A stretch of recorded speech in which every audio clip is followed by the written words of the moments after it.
Sanibonani babukele emakhaya. Okhulumayo umzalwane uNkosinathi Mlilo. Namhlanje singena-ke esifundweni sethu sesi-9, lesson 9. Angihambi ngedwa-ke, ngihamba nomzalwane uza kuthi azichaze. Sanibonani babukeli, igama lami ngu-Celebration Maphosa. Sathi-ke sikhulumisane-ke ngesifundo esiyakungena kiso njalo esitshilo umzalwane esingosifundo 9. Ngiyabonga. Siyabonga mzalwane. Ngaphambi kokuba singene esifundweni sizaba nomthandazo.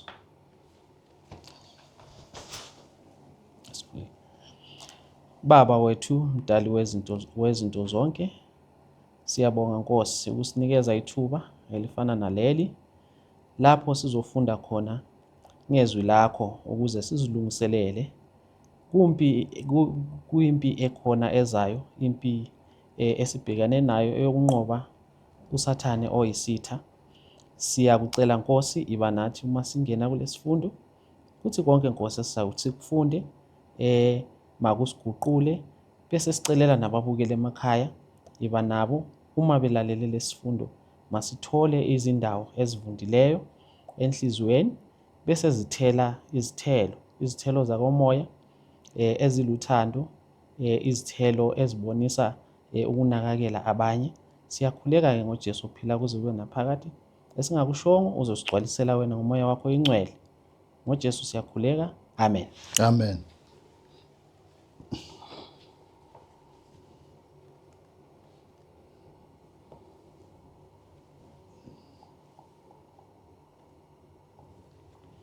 Siyabonga-ke babukele emakhaya.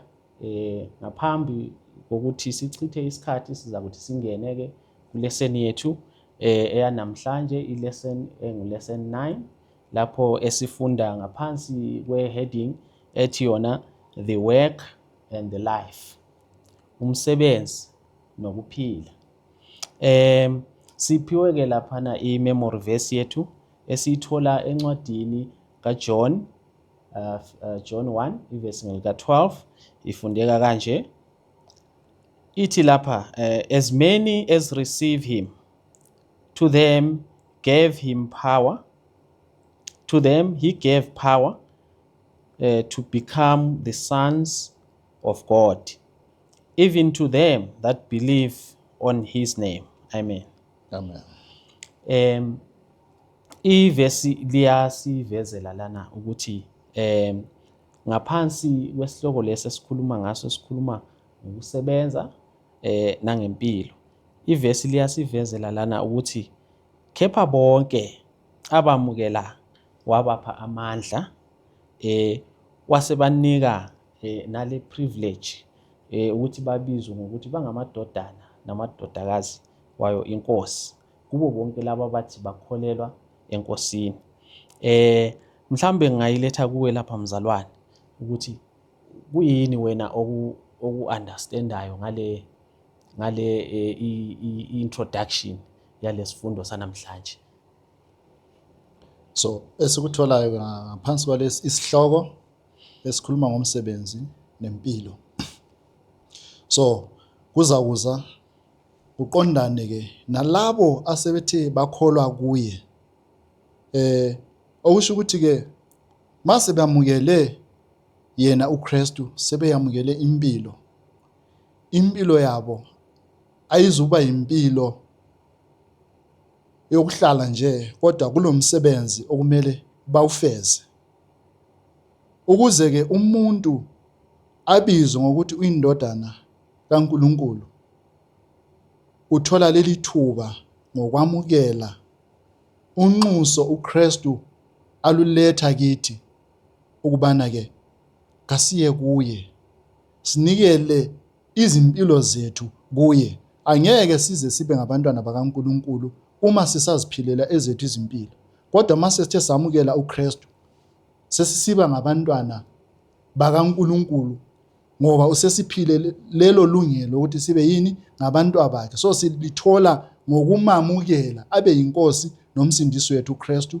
uNkulunkulu uba ngubaba wethu njengalokhu engubaba kaKristu. So empilweni yomuntu kaNkulunkulu ulomsebenzi awumele awenze ewenzela uKristu kumbe ewenzela uNkulunkulu. Sizozwisisa ke ngokuqhubeka kwesifundo ukuthi ke kungumsebenzi bani awumele awenze, lempilo bani okumele ayiphile. Siyabonga mzalwane.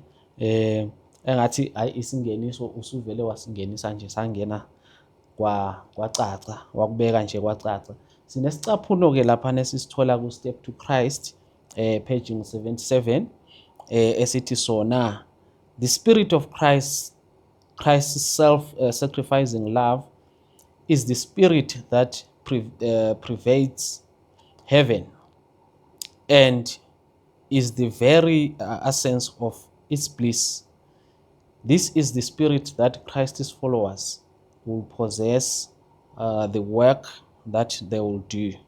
So esikutshelwa laphana kuthiwa lo moya kaKristu wothando lokuzidela kuthiwa umoya ogcwalise izulu, okubhekelele ukuthi abantu abazibiza ngokuthi bangabalandeli bakaKristu kuthiwa nabo bazapossessa such spirit, babuye basebenze ngaso.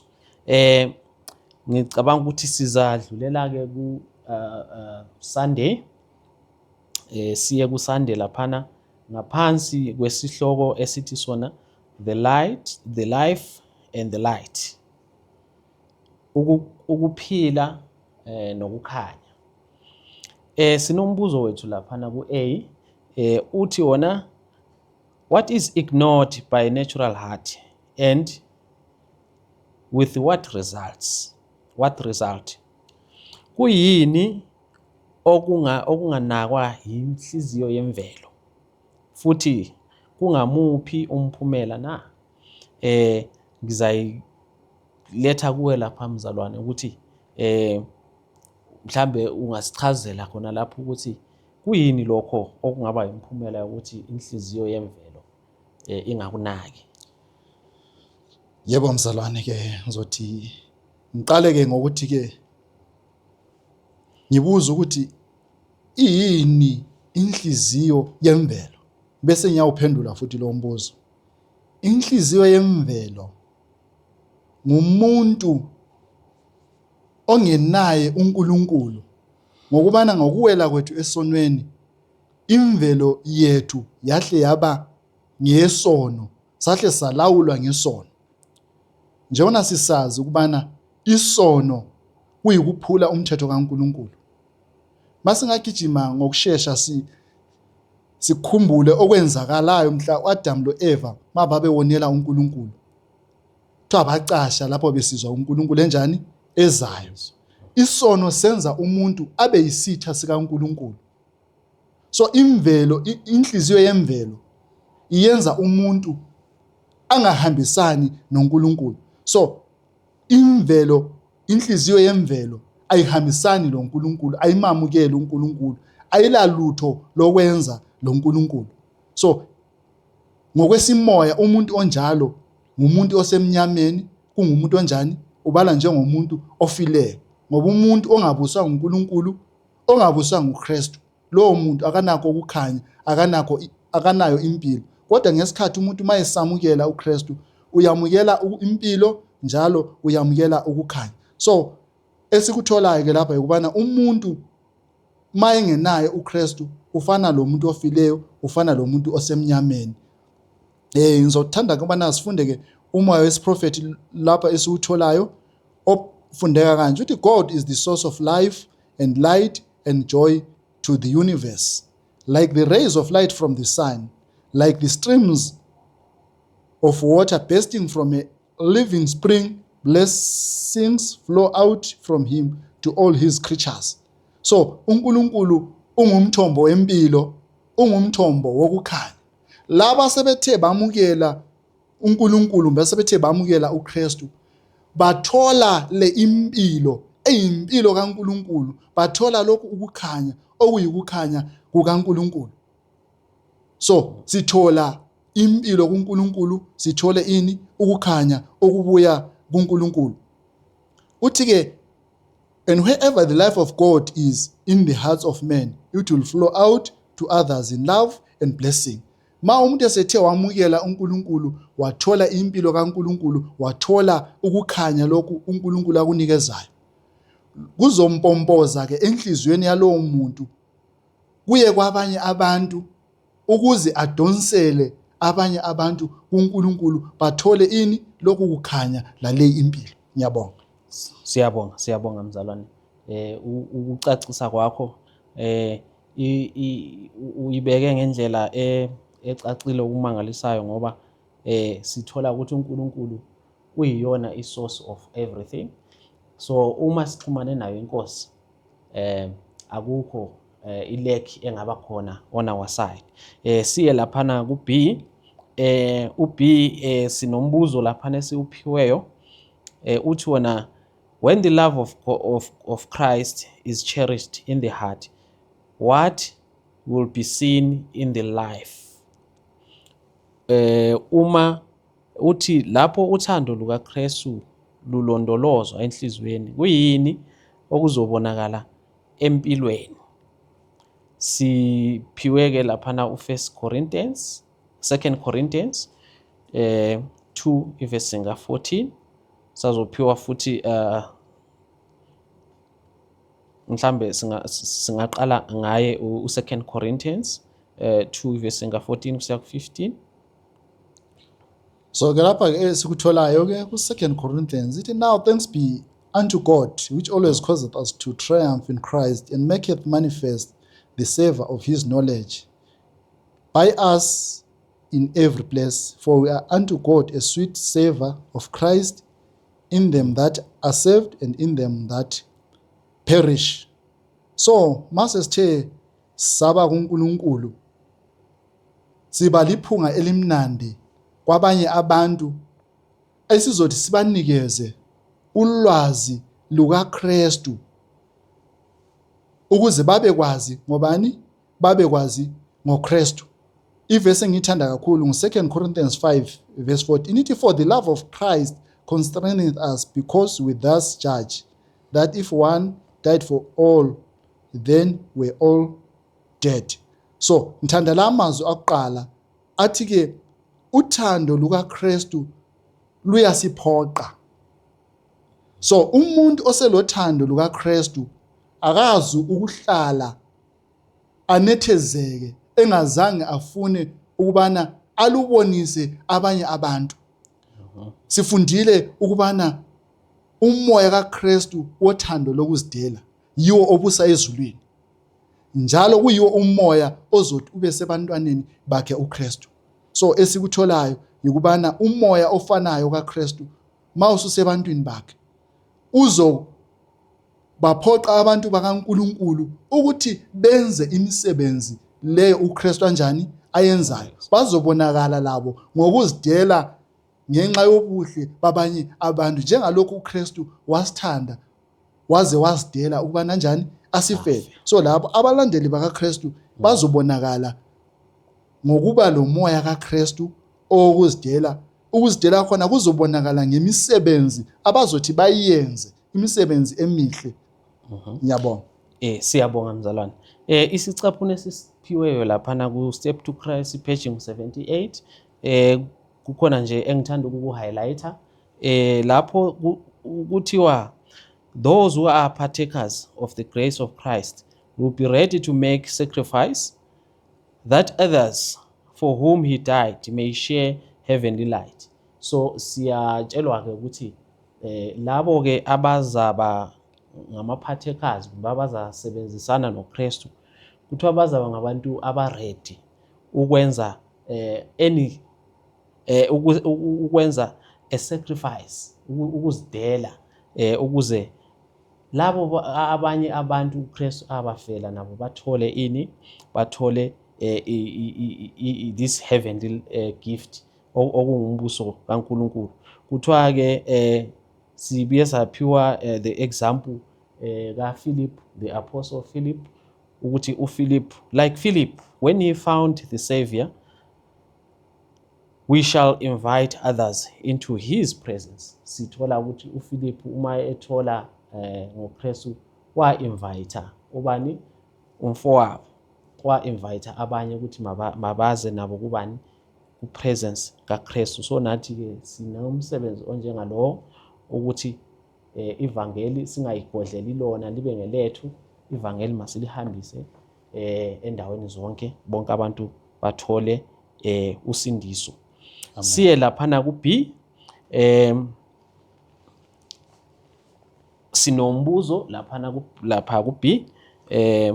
Uthi wena, when we are faced with problems and difficulties, what is the counsel of the Apostle Paul? Uma sibhekana nezingqinamba kuthiwa yini, what is the counsel the Apostle Paul asinikeza yona? Siphiwe laphana uHebrews 4 ivesi lingelika 16, ngizalifunda.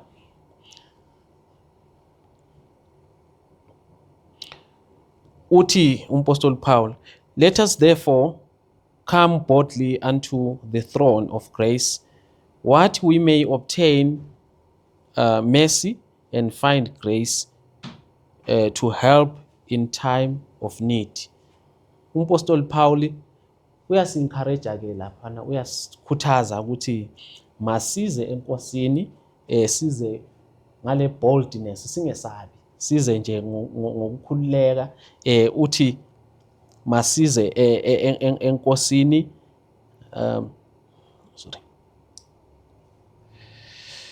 masize enkosini, size unto his throne, ukuze sithole ke umusa ngesikhathi sezidingo, or in the time of need. Mina nawe we are encouraged ukuthi whenever we are facing problems, difficulties empilweni, masingayi kwenye indawo, singayi kumprofiti othize, singayi kubaba othize osizayo, masiye enkosini, siye ngesibindi. Kuthiwa sizawuthola ke umusa inkosi ngesikhathi when we need. Kukhona yini mhlambi mzalwane ofuna uku-eda laphana under lo mbuzo ka-B? Engathanda nje ukubana ke ngiku-ede ungumoya wesiprofeti esiwuthola ke laphayana, ngawufunda. Ungangifundela mzalwane. Uthi wona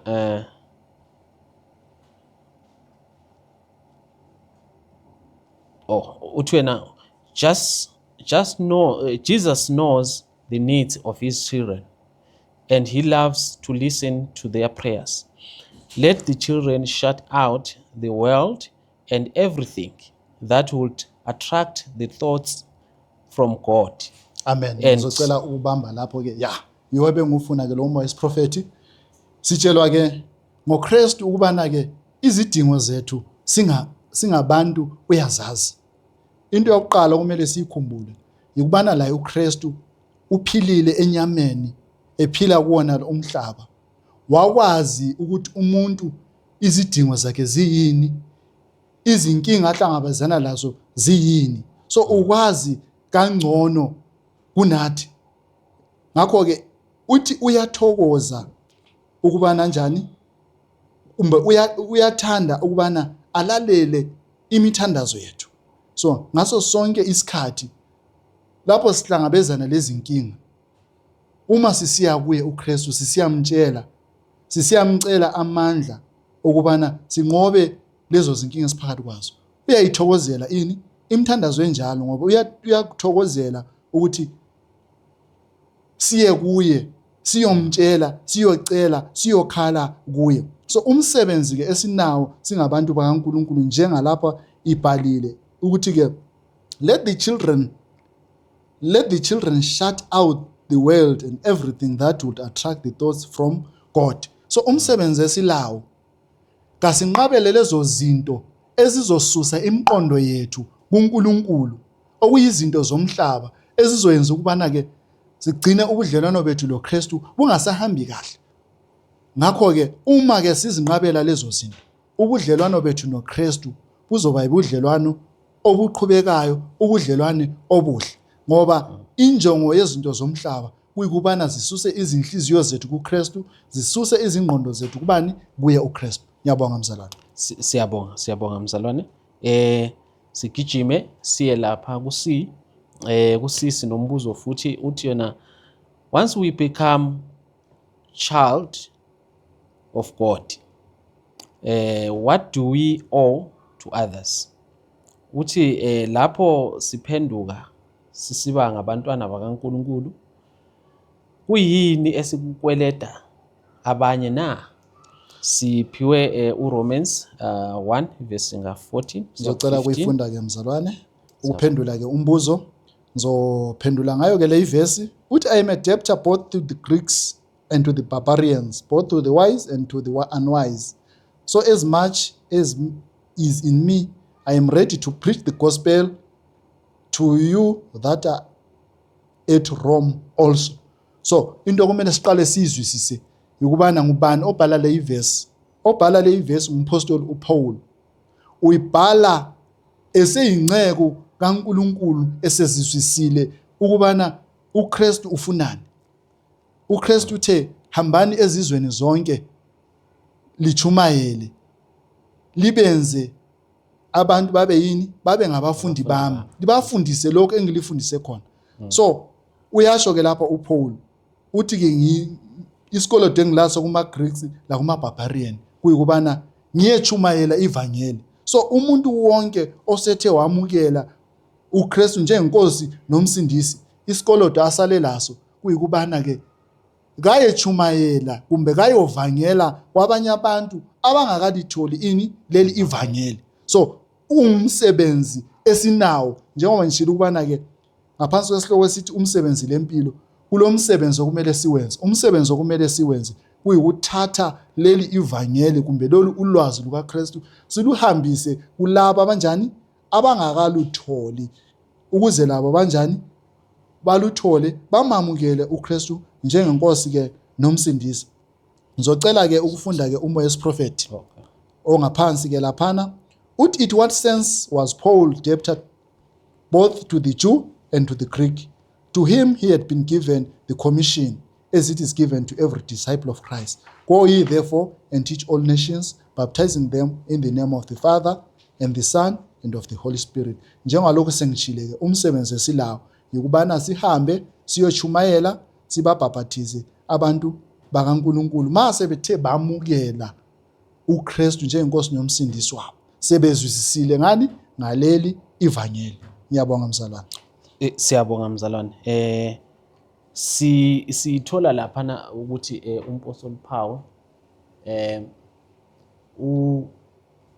uzibeka njengomuntu onesikolodo. Ingakho umoya wesiprofeti esikuphiwe laphana uqala ngombuzo ukuthi, in what sense was Paul a debtor both to the Jews and to the Greeks? So let us apply this. Mina nawe, let us apply this practical ukuthi mina nawe mase samukela ivangeli sesinesikolodo, sesinomthwalo ukuthi sihambise ivangeli emhlabeni wonke, kungabi khona umuntu ozosala engazwanga. Amen. Siyabonga mzalwane. Ngicabanga ukuthi sesizamuvela ke ku Tuesday ngaphansi kwesihloko esithi sona fruit of conversion, isithelo sokuphenduka. Ku3 laphana ku3a sinombuzo esiuphiweyo. Umbuzo wethu uthi, if the Holy Spirit is in our hearts, what will be one of our first action? Uthi ke uma umoya oyingcwele usenhlizweni zethu, zizoba yini izenzo zethu zokuqala na? Siphiwe uJohn 1 verse 41 kusiya ku42. Ngayifunda uJohn 1 verse 41 kusiya ku42 ithi lana, He first findeth his own brother Simon, and said unto him, We have found the Messiah, which is interpreted the Christ. 42. And he brought him to Jesus, and when Jesus beheld him, he said, Thou art Simon, the son of Jonah. Thou shalt be called Cephas, which is by interpretation a stone. Iyona ke ivesi esiphiweyo lana kukhulunywa ngo Simon. uSimon kuthiwa uma ethola find out ngoMessiah, uyahamba uyabiza umfowabo uyamtshela ukuthi we have found the Messiah. So umbuzo wethu ukuthi uma umoya ongcwele ususenhlizweni, yiziphi izinto zokuqala esizazenza na? Ngiyabonga leli thuba umphalona mzalwane. So into esiyitholayo siphiwe isibonelo sompostoli uPetro. Mayesefumene uMessiah, into yokuqala tho wahamba wayafuna ini? Umfowabo. Wambizela uMessiah ukuthi woza sesimfumene uMessiah. Ngokunjalo ke bonke ke abazothi ke bathole uKristu bebamukele uKristu, into yokuqala yikubana bayebiza abanye abantu bebabizela kuye uKristu ukuthi bazothola ini? Isibusiso leso asethe bazitholela bona, bazitholela sona kuKristu. Ngicela ke sifunde futhi kumoya wesiprofeti lapha na ofundeka kanje ona ucaphunwe kwibhuku elithi Steps to Christ page 78. Nzoba lezicaphuno ezithize ithi, we all seek to present to others the attractions of Christ and the unseen realities of the world to come. So ithi kumele ke sihambe siyeveza uKristu kwabanye abantu, lamaqiniso omhlaba ozayo. uKristu uzosipha impilo, uzosipha ukukhanya esibhekelele ukubana siphile ngakho lokhu kukhanya langaleli iqiniso okuzosithungamelela ukuthi sinjani siyephila emhlabeni ozayo, ngoba usithembisile ukuthi ke ikhona umhlaba ozayo ozokwamukeliswa labo abathe benza eyakhe intando emhlabeni. Isikhathi eziningi abantu balokudideka bathi impilo yomuntu iphela mhla efayo. Impilo yomuntu ayipheli mhla efayo, kodwa siyeza isikhathi lapho uKristu azobiza bonke abaleleyo emathuneni, abavuse abaphe impilo, abaphe umvuzo wokuyaphila kuphi? Emhlabeni omutsha lo awudalileyo. Asidalelwanga ukubana siphile siphele ngokufa, kodwa impilo izothi iqhubeke mhla uKristu ezothatha baphi? Laba abayenzileyo eyakhe intando. So bese mphinda ngifunda futhi kuphi? Iqhubeka ithi, and the efforts to bless others will react in blessing upon ourselves. This was the purpose of God in giving us a part to act in the plan of redemption. Ngokuyabusisa abanye lathi sibuya sithole futhi ini? Ukubusiseka. Sibuya sithole ini? Izibusiso kuye uKristu. Bese ngigijima futhi ngifunde futhi ke lapha ke ithi, God might have committed the message of gospel and all the work of loving ministry to the heavenly angels.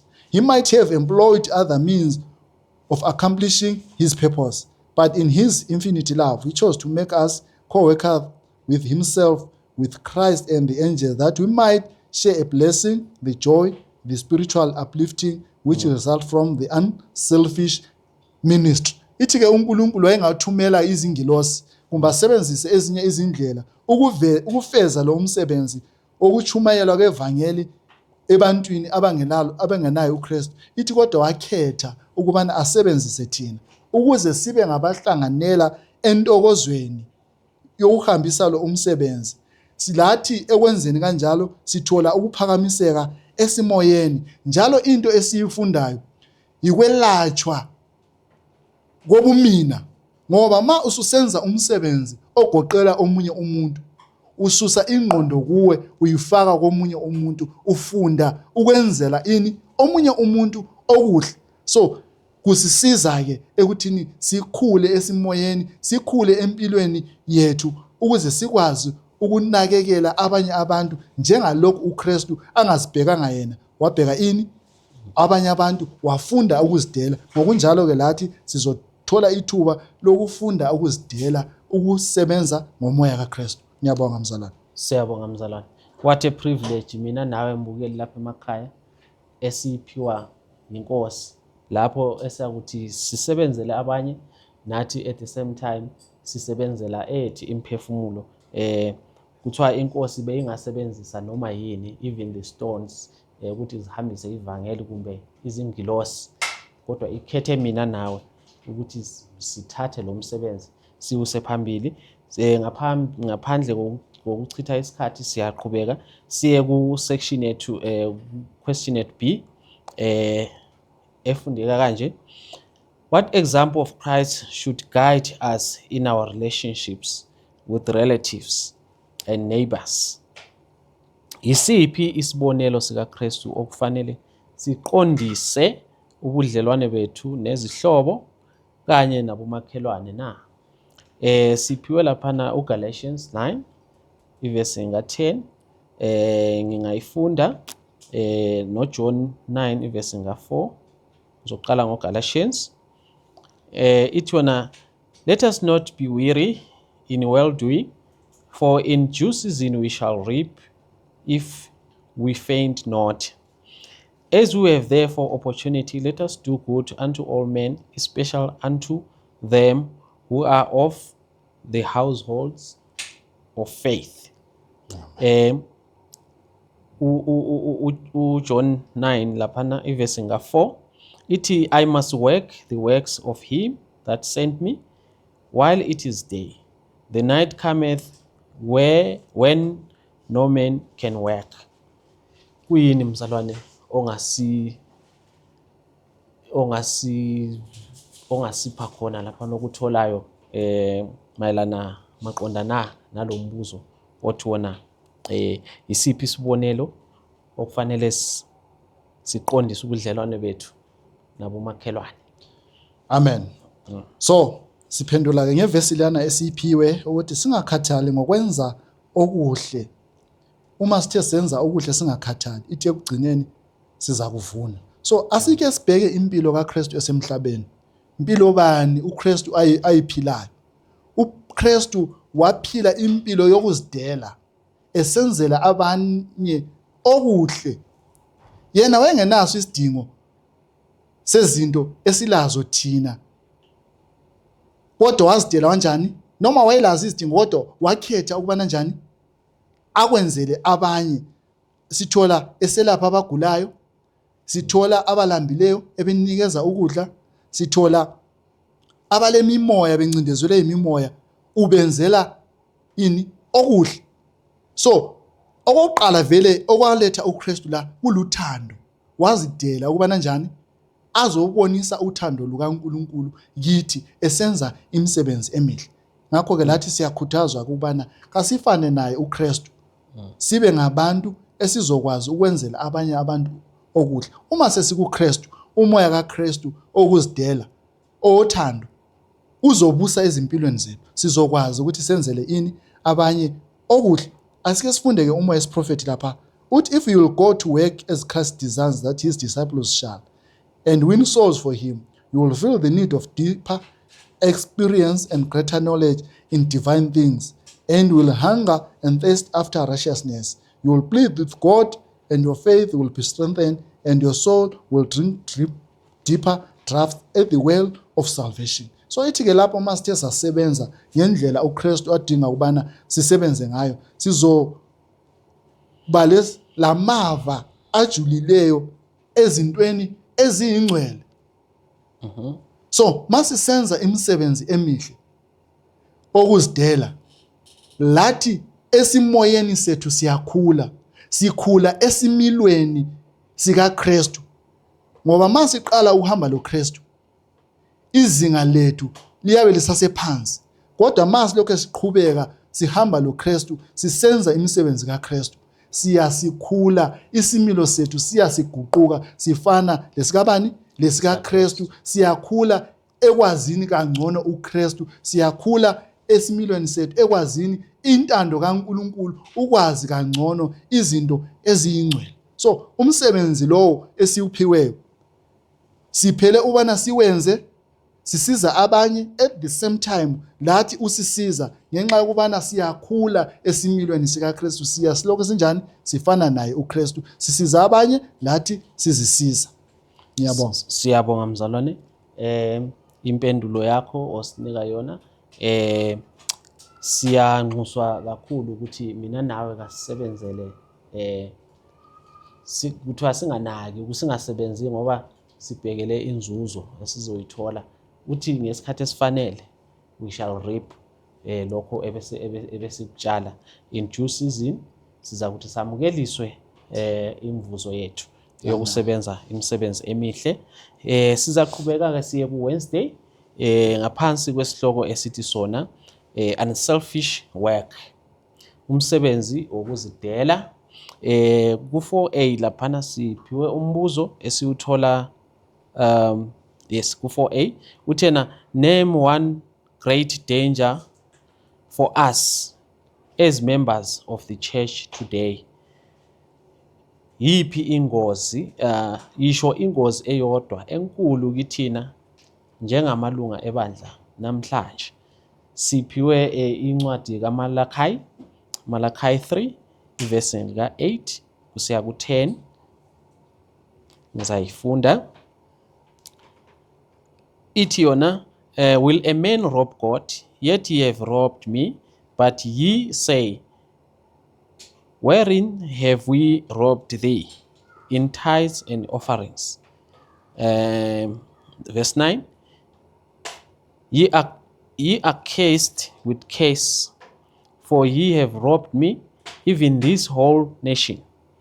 Verse 10, bring ye all tithes into the storehouse, that they may be meat in mine house, and prove me now herewith, saith the Lord of hosts, if I will not open you windows of heaven and pour out a blessing, that there shall not be room enough to receive it.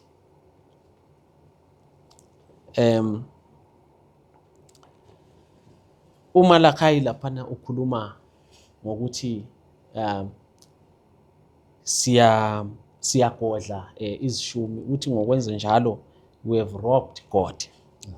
uNkulunkulu ebese sithi-ke ningiphangile kuzishumi zami neminikelo, ebese sithi sesinikeza i-challenge, uthi yena ake ningizameni, ningifake into a test where ninikele ngokuzidela bese nibona ukuthi angizukulibusisa na. Kuthiwa kuzagcina kusolakala nendawo yokwamukela izibusiso. Angazi mzalwane, mhlambe kukhona obufuna uku-add regarding to ngale ngozi okubuzwa ngayo ukuthi mhlambe okuthiwa name one of the great dangers. So engakusho lapha ke mzalwane, njengoba uNkulunkulu eseshilo ukuthi ke siyamtshontshela ngokugodla okungokwakhe. Siyazi ubana uNkulunkulu akulando esingampha yona sikulo umhlaba engambenefita kumbe engamsiza ezulwini, kodwa yonke into engaNkulunkulu izosebenza emsebenzini kaNkulunkulu lapha emhlabeni. Mase sithe sagodla lokho uNkulunkulu asiphe khona okungokwakhe, sesincindezela umsebenzi wakhe omele uyenziwe kule umhlaba. So kuyiyo ingozi esinayo ukuthi lokho okumele sikunikele kuye uyenza umsebenzi kaNkulunkulu, sesithethe sakufumbatha umsebenzi kaNkulunkulu awunjani, awusaqhubekeli phambili.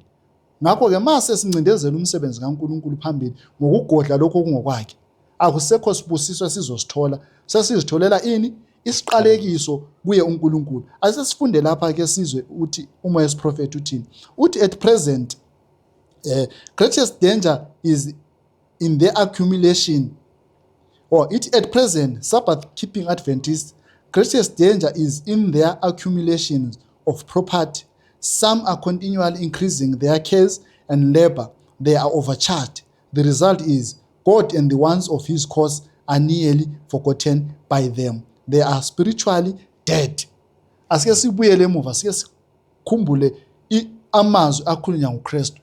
Uthi lapho okulenhliziyo yenu khona, okulengcebo yenu khona, yikho inhliziyo yenu eyaba khona, ezoba khona. So ukhuluma ke ngokuthi abantu bakaNkulunkulu sebegodlile bazitholela ingcebo kulo umhlaba. Siyazi ukubana ke umuntu uhleli ecabanga ngani ngengcebo yakhe elapha emhlabeni. So masithe sagodla sesisuse ingqondo yethu ezintweni zikaNkulunkulu safaka ingqondo yethu kuphi ezintweni zethu zasemhlabeni, asisakwazi ukubana ke siqhubekisele umsebenzi kaNkulunkulu phambili ngokunikela, ngoba konke sesikugodlile. Sathatha lenhliziyo yethu kanjani sayifaka lapho, lamandla ethu onke engqondo asekulezi izinto, asisakwazi ukubana sifocus kumbe sibheke emsebenzini kaNkulunkulu. Uma ke inhliziyo yethu ingasekho ezintweni zikaNkulunkulu, isimoya sethu sinjani? Siyafa. So yiyo ingozi esilayo ukubuthelela ingcebo kithi, singanikezi ngitsho nabanjani labo abalezidingo. Namhlanje uNkulunkulu usibusisile ngengcebo ukubana sinjani sibusise abanye abantu abangela lutho. Kodwa uma ke ugodla, abanye abantu sebeswela. Ekusweleni kwabo uNkulunkulu usibala njengokubana ke njani sesitshontshile lokho kade kumele sinjani sikunikeze labana abanye abantu. Amen. Siyabonga mzalwane.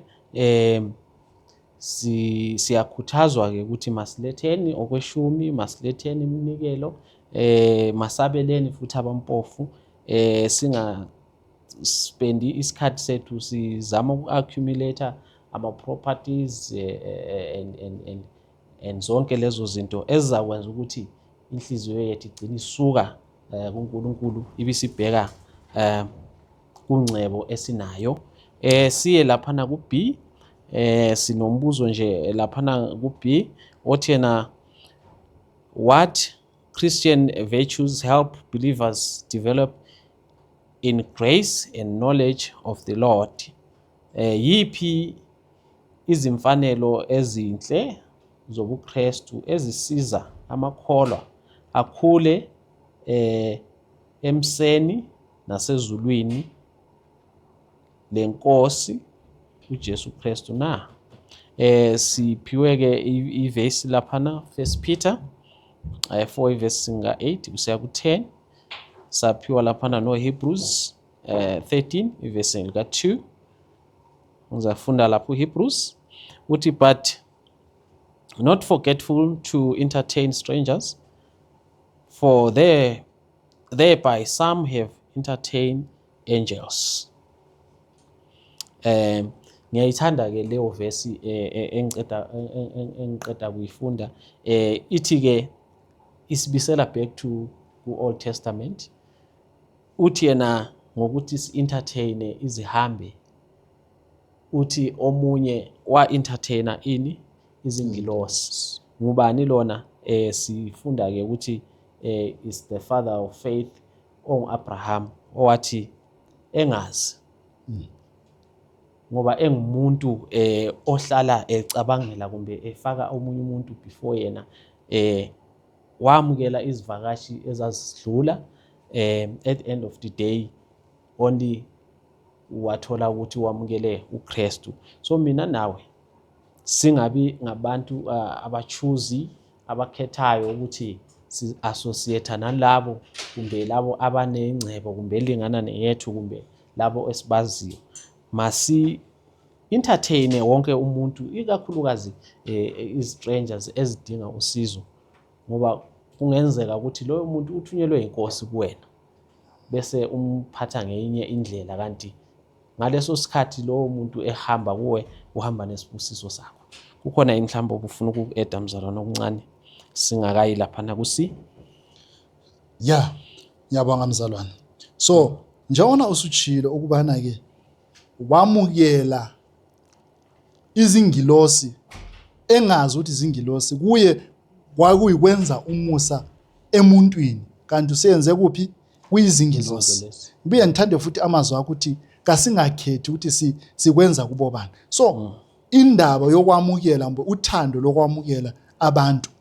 Kuyiyo indlela ezosenza ukubana sinjani sikwazi ukufinyelela ebantwini bonke, ngoba umuntu okwazi ukwamukela umuntu noma engamazi kudala ukuthi kube njani, kube lobudlelwano phakathi kwakho lalwana umuntu. So umoya kaKristu uyikuthi uyamukele wonke umuntu, ngoba masifunda ngempilo kaKristu elapha emhlabeni, wamukela bonke abanothileyo, abacebile, wamukela bonke abampofu, wamukela bonke abaphakeme, wamukela bonke abasezingeni eliphansi, wamukela ngitsho nezingane wayeziphatha ngani ngezandla zakhe, babekwazi ukuthi banjani bafinyelele kuye uKristu. So ngokwenza njalo sizokwazi ukuthi sifinyelele ebantwini abaningi, sihambise leli ivangeli. Ngiyabonga mzalwane. Siyabonga mzalwane. Sigijime masinyane nje siye lapha ku-C.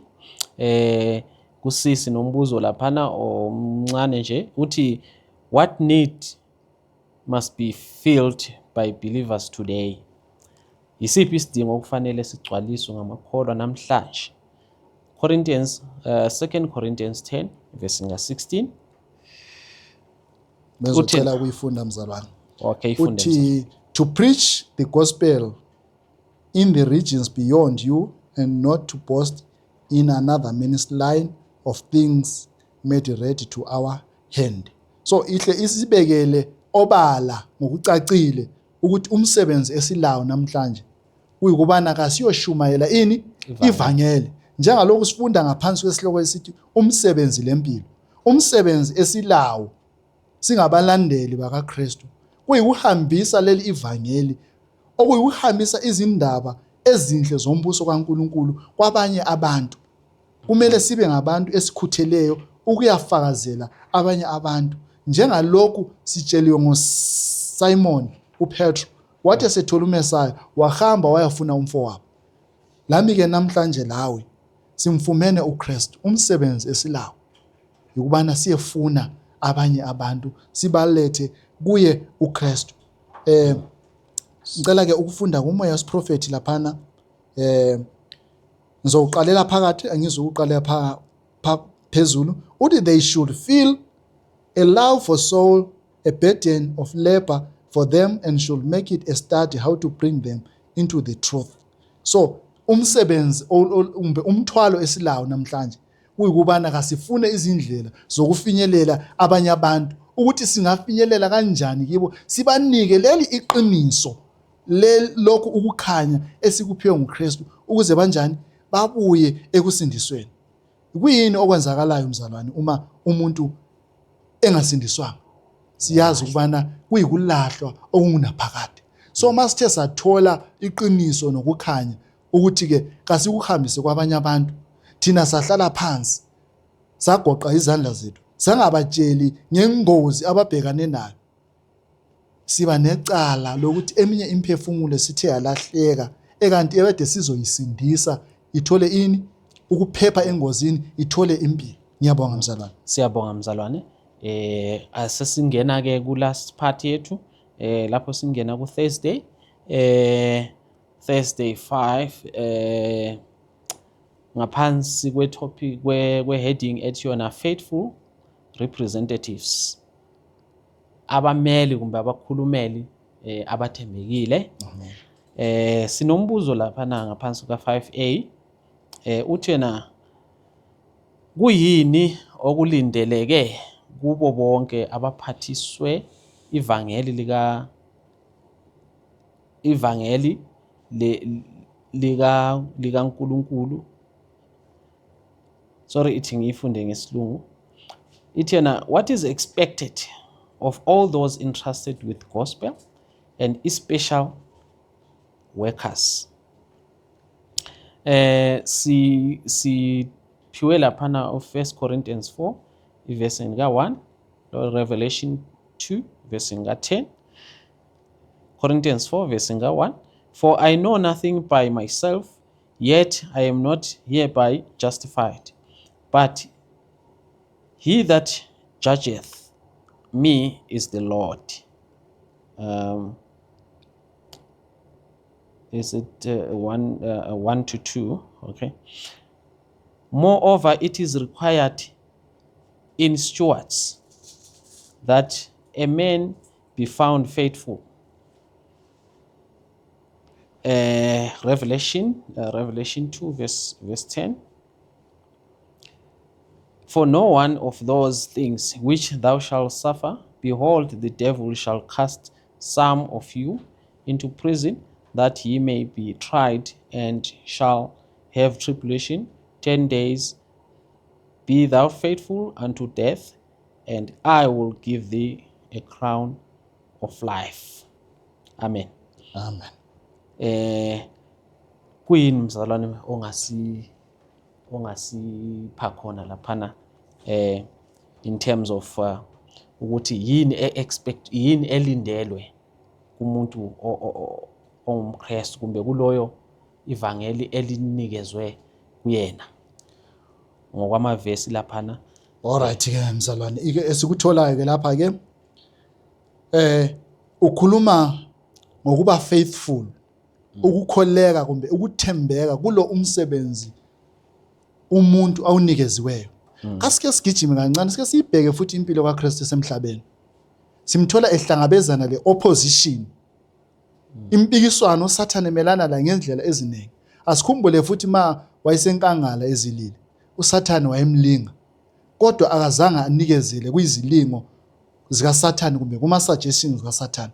Wathembeka, wabambelela ezwini likaNkulunkulu, entandweni kaNkulunkulu. So ngakho ke bonke ke abazothi benze umsebenzi kaKristu, i-opposition kumbe impikiswano uKristu ahlangabezana nayo, labo bazothi unjani ukuhlangabezana nayo, kodwa kumele bathembeke, bame eqinisweni, bengesabi ubunzima abazohlangabezana nabo, bame bakholekile, bathembekile, bengabuyeli emuva, umsebenzi uze unjani uze ufezwe. uKristu wahlangabezana lempikiswano, wama wathembeka, lapho eshaywa, lapho ethathwa ebethelwe esiphambanweni, akazange ahlehlele emuva, waqhubeka waze wafa, waze kwaba sekuvukeni. Umsebenzi wakhe wawufeza ngokukholeka kumbe ngokuthembeka. Ngokunjalo ke lathi namhlanje uma singabantu abazothi bahambise umsebenzi kaKristu phambili, into kumele sibe yazi sizohlangabezana lani lempikiswano, kodwa kumele ke sime, siqine, sithembeke kulo umsebenzi lo unjani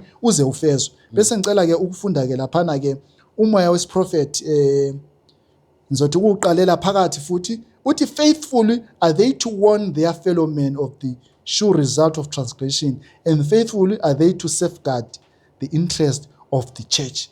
Namhlanje abavangeli kumele bame bathembeke emsebenzini lo njani abawuphiweyo, Inkosi, ba safeguard lama interests e-church, benze sure ukuthi ibandla likaNkulunkulu lima eqinisweni ngokukholeka. So into esitholayo kumele sikholeke emsebenzini lo sinjani esibizelwe kuwo. Ngiyabonga mzalwane. Siyabonga mzalwane, siyabonga. Ngithande kakhulu laphana ivesi esiliphiweyo esilithola ku Revelation elikhuluma ngebandla laseSmyrna, okuthiwa ibandla elanikela konke to the altar. Amen. Siyatshelwa ukuthi liyatshelwa prior ukuthi uSathane uzalipersecutor, alifake into prison, kodwa into abayitshelwayo ukuthi be faithful even unto death. Amen. And then I will give you the crown.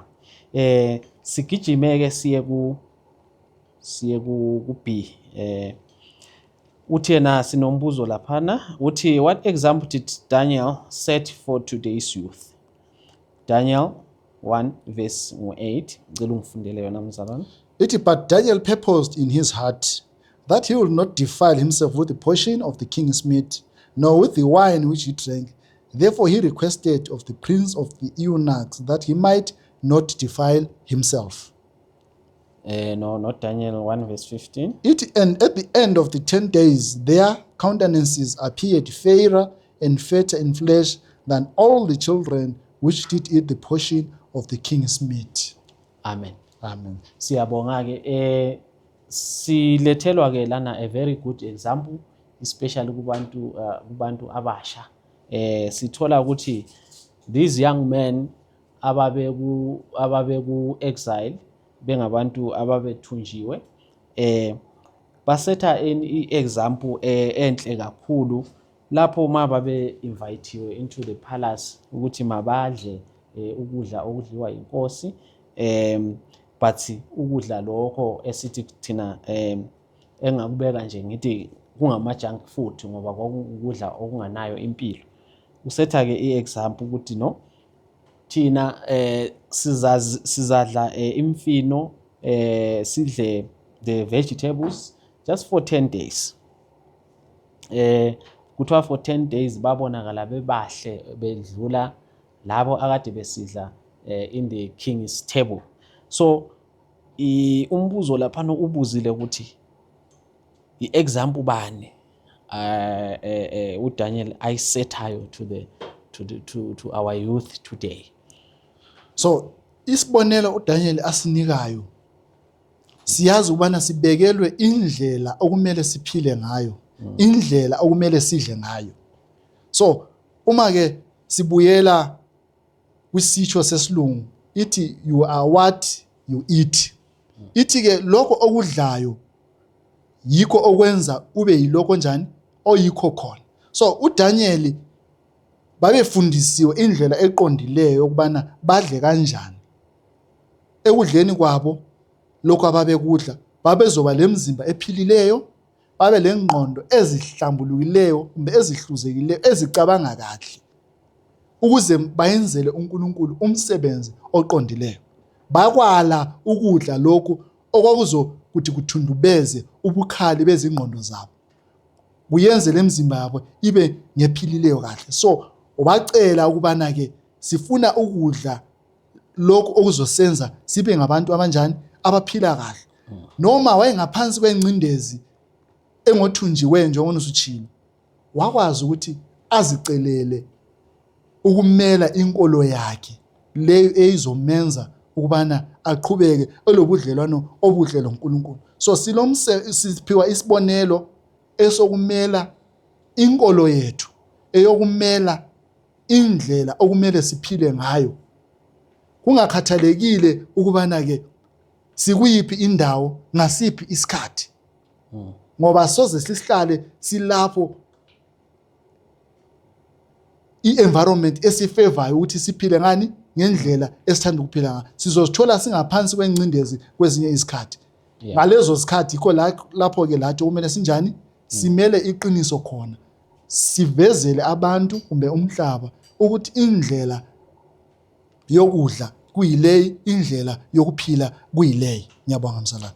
Siyabonga mzalwane. Sinesibonelo esihle kakhulu laphana umoya wesiprofeto engizafunda nje just 2 line ezingithathekisayo. Ithi yona the Lord would have us learn a lesson also from the experience of Daniel. There are many who might become mighty men if, like this faithful Hebrew, they would depend upon God's grace to be overcomers and strength and efficiency in their labors. So umoya wesiprofeto uyasivezela laphana ucashunwe encwadini kaTestimonies, Ministers and Gospel, page 261. Uyasivezela ke ukuthi inkosi ithanda ukuthi sifunde kulesi sifundo sikaDaniel owabonakala esekuthunjweni kodwa ubonakala engumuntu omela inkolo yakhe. Ingakho nje sifunda ngaye namhlanje ngalesi senzo asenza ukuthi acele ukuthi mabaphiwe nje a simple diet and they prove to be one of the greatest example that we can learn a lot, especially kubasha bethu. Siyabonga ke babukeli emakhaya. Sesifike in the end of our lesson obokuyisifundo 9 lapho besifunda khona ngempilo, ngomsebenzi nangempilo. Siyabonga. Sesifike la isifundo sethu esiphela khona, isifundo lesson 9 ngaphansi kwesihloko ebesithi sona work and life, ukusebenza nempilo. sizavala isifundo sethu ngomthandazo from ubrother C Maphosa. Asikhulekeni.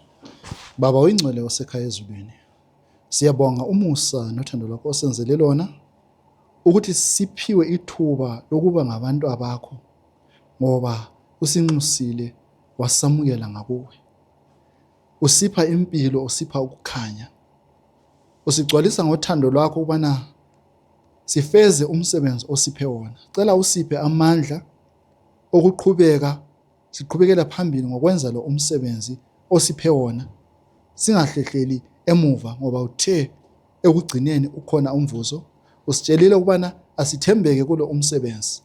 Uma siwufezile ngokukholeka, silomvuzo lomqhele, umvuzo oyimpilo ongunaphakade. Sisize Nkosi ekuphileni kwethu, senze yakho intando, sibadonsele labo abasemnyameni, sibadonsele ekukhanyeni, ukuze labo babalekele ingozi eyikulahlwa okunaphakade, bazitholele impilo engunaphakade osipha yona Baba, ngoJesu oyinkosi nomsindisi wethu. Lo umsebenzi osiphe wona, cela usisize ngamandla kaMoya Oyingcwele ukubana siqhubekisele phambili kuze kube sekuphelele. NgoJesu inkosi nomsindisi wethu siyabonga. Amen. Amen.